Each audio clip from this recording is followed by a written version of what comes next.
What is going on, guys? Jason Burke here, Styles Clash for Life, coming at you on YouTube, and today I've got some football focus. The Pittsburgh Steelers made a few more ancillary moves in free agency. It is now officially 1 week since the legal tampering period started. It is the following Monday. It's been 7 days of free agency, 5 official days of free agency, and Pittsburgh has made a few moves here and there. They're smaller moves. The fan base is getting a little restless.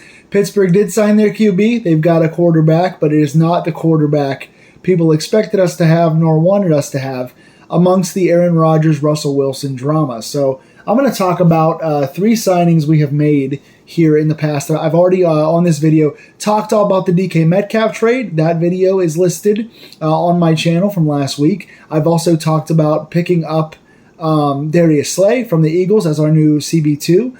That video is on this channel as well.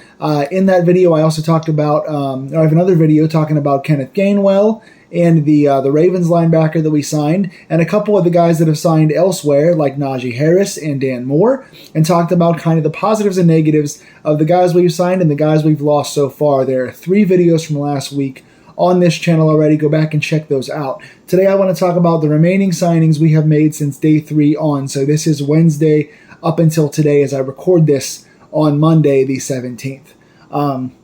Pittsburgh has made 3 more signings. I want to talk to you guys about those, mostly about the quarterback. Pittsburgh has signed an old friend back here in Pittsburgh, pretty unexpected. Mason Rudolph is back here as the current Pittsburgh Steelers starter. We only have 2 quarterbacks on the roster right now, Mason Rudolph and Skylar Thompson, the ex-Dolphins player.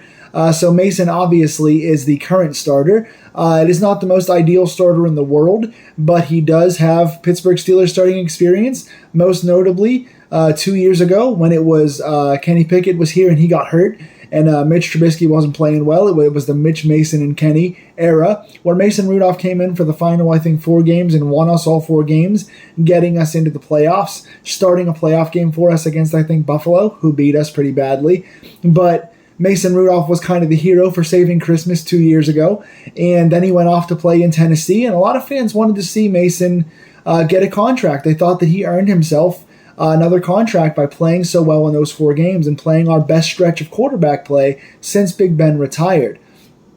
That being said, it looks like we're not going to retain Russell Wilson. He seems to want a lot of money. He's looking at a $30 million plus a year contract.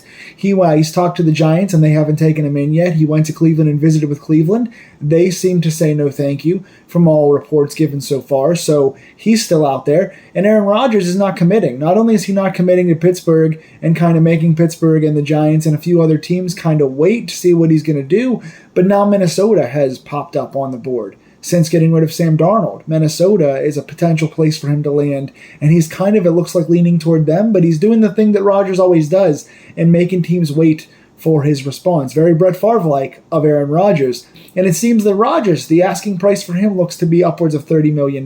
Now, would Aaron Rodgers be an exponential upgrade from Mason Rudolph?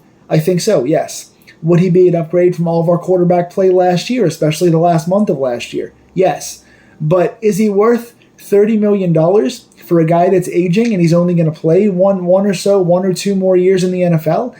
And his play last year was far, far down, and his Jets run of the last 2 years from the injury to last year's season, far down from where Aaron Rodgers was in Green Bay. Yes, I don't think that he's worth $30 million a year. We just spent a ton of money to trade for DK Metcalf and extend TJ Watt and sign a couple other guys like Darius Slay. We don't have the money to throw $30 million a year at a guy who's going to play even just one more year for a guy that came off of a season-long injury and then didn't play great last year. Still, again, better than Mason Rudolph, yes. Still a Hall of Famer. Still has the lineage and the arm. But at his age, for that kind of money, is it worth it? I don't know. Is Mason Rudolph possibly a better bridge for us? Possibly. You guys already know what he did in Pittsburgh. I've already recounted his stats many times on this channel, so I'm not going to give you those. What I will give you is the terms of the contract and what he did last year playing for the Tennessee Titans, one of the worst teams in the NFL. Mason Rudolph was signed to a 2-year, $8 million deal. I think $4.5 million is guaranteed. Those are backup QB numbers. If we get him as a 1-year starter or even a 1-year starter and 1-year bridge for $4 million a year, that's not bad. 4.5 guaranteed, $8 million total. Those are backup numbers. And again, you're getting a guy that has starting experience in the NFL, including starting here in Pittsburgh, knows the system, and can be a bridge, can be a guy that fills in as starter and can be a bridge for a rookie quarterback. So very interesting terms, good numbers there, very good contract value, especially in contrast to $30+ million for Russell Wilson or Aaron Rodgers. Last year, he played in 8 games total in Tennessee, started 5 of those games. He was in a back-and-forth battle with Will Levis. He did start 5 games for Tennessee last year, went 1-4 in those 5 games. In those 8 games in total in Tennessee, he was 146 for 228 passing. That is 64% completion percentage for 1,530 yards, 9 touchdown passes, 9 interceptions. So not the best numbers, not the best team. Tennessee did not have a very good roster last year. They are, in fact, I think, about to get the number 1 pick because they were the worst team in the league last year. So not very promising for Mason Rudolph there, not kind of beating out or keeping the job over Will Levis, but Levis was worse in my opinion, and Tennessee's not a good spot for anybody. So coming back to Pittsburgh with a team that's got a better team around him, many more weapons. And again, the biggest thing with Mason, people are crapping on this because it's not a bigger name.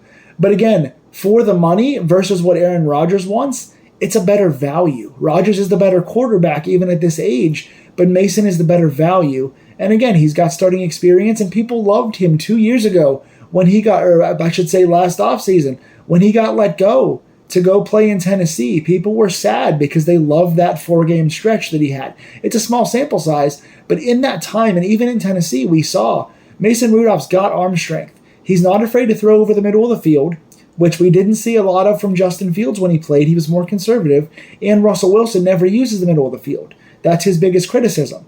Mason Rudolph is able to use the middle of the field and take those shots in the middle of the field that the other guys don't do, and his best asset that Mason Rudolph has, throwing the one-on-one ball down the field.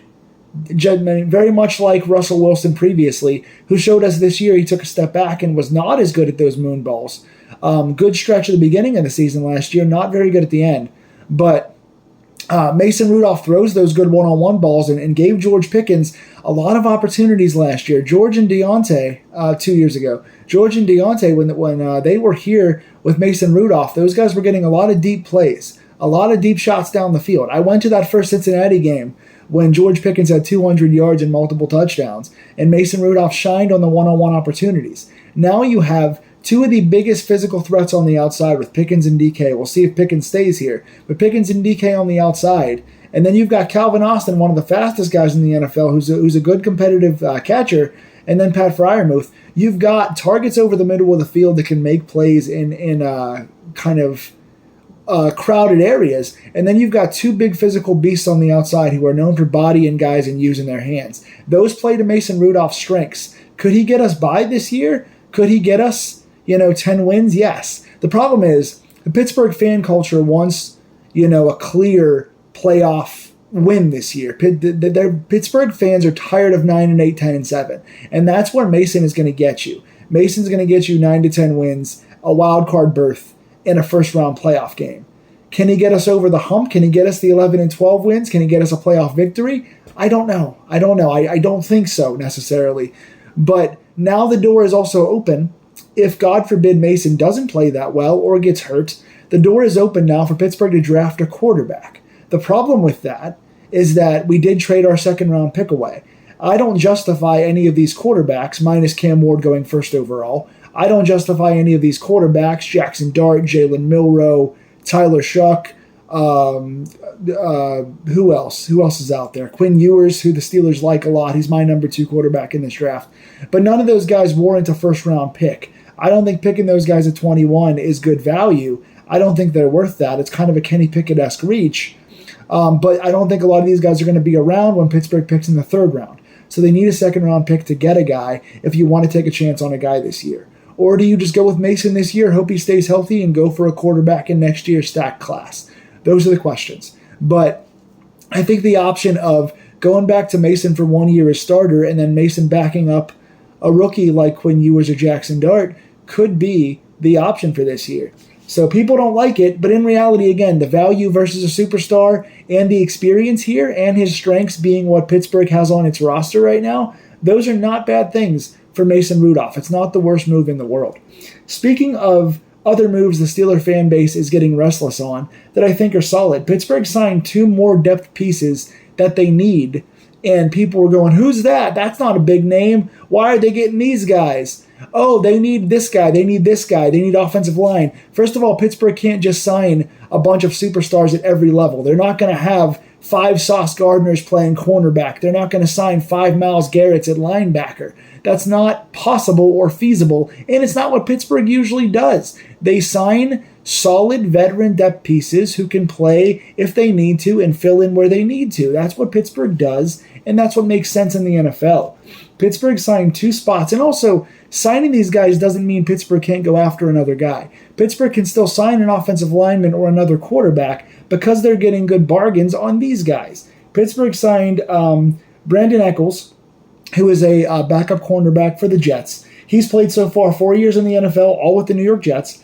In those 4 years, he's played in 57 games and started 19 games. So 19 games starting in the NFL over 4 years, 57 total games experience.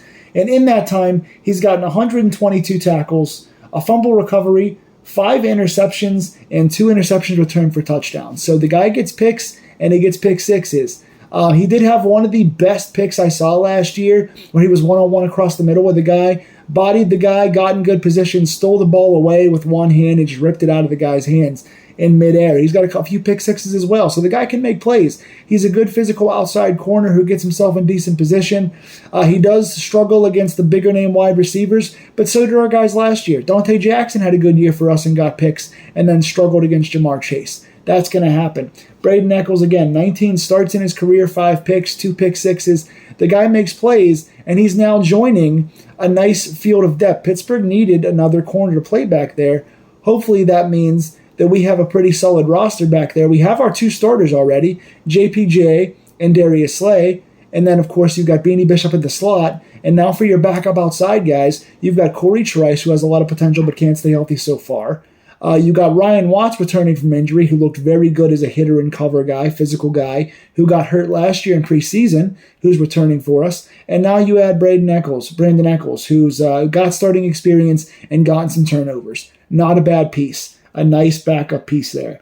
Another veteran backup piece we added is Daniel Ukale. I'm probably mispronouncing that. I apologize. Had to look into this guy. Daniel Ukale has played 6 seasons so far in the NFL. He's filling in basically as D tackle / defensive line. He's played left end, right end, I think even a little bit of D tackle. He's played in that 3-4 kind of line place. But played 6 seasons in the NFL, I think was drafted by Cleveland. Has played the last 4 years for the New England Patriots. And last year, his stats are he played in 16 games and started all 16 of those games. Last year, 52 tackles, 1 sack, and 2 tackles for a loss.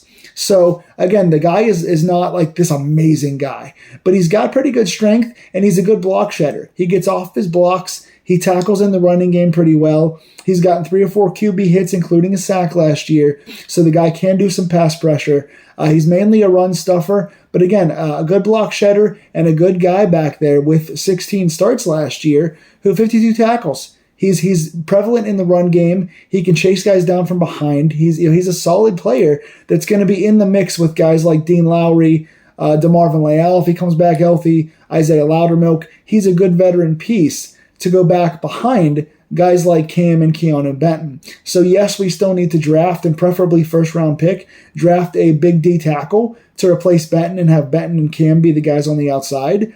So this guy's not going to be a full-time starter, but he's got starting experience and he's good in the run game. He's going to improve our run defense. He's a veteran piece who can play alongside Leal and Loudermilk and Lowry, and I think he's going to be a solid DN number 4, basically. That's kind of where he is. He's going to be behind Cam, Benton, and Lowry as the 4th defensive end. So for those of you guys that are mad about it, don't be. He's a veteran guy as our 4th piece and a solid guy that can play there. So Pittsburgh adds a 4th defensive end / D tackle, backup D tackle. Also adds a physical outside cornerback 3-4 on the outside. and adds Mason Rudolph at quarterback. What do you guys think of those moves? Tell me in the comments down below. Do you still want Aaron Rodgers here? Do you want a Jameis Winston? Do you want a Russell Wilson? Do you like Mason to start? Do you want Mason to back up? Do you want a rookie quarterback? And which rookie quarterback do you want? Tell me those things in the comments down below. Please like, share, and subscribe these Pittsburgh Steelers deep dives, and I'll come back to you guys with any future signings coming up this week if Pittsburgh signs anybody else, any other further Aaron Rodgers talks, and getting ready for the draft. I'll bring you guys 3 different mock drafts of who I'd pick and where. So I'll see you guys soon. Take care.